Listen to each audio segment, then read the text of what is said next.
In this video, we will review SAP.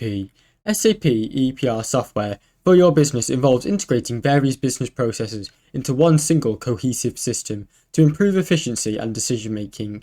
You will first need to identify the specific need of your business and choose the right SAP module to match those requirements, such as finance, supply chain management, sales, or human resources.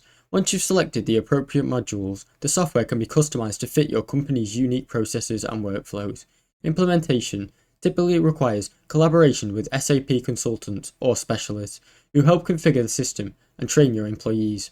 After the software is set up, your team can manage it using automated day-to-day tasks, track business data in real time, and make informed decisions.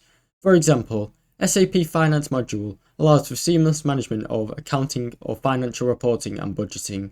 While its supply chain features helps with inventory management and logistics, the software centralized database ensures that all departments have access to up-to-date and accurate information.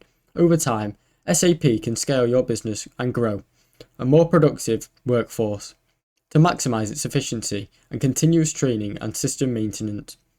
Ensure your business stays aligned with the SAP, evolving updates and enhancements. Overall, SAP helps streamline operations, improve data visibility,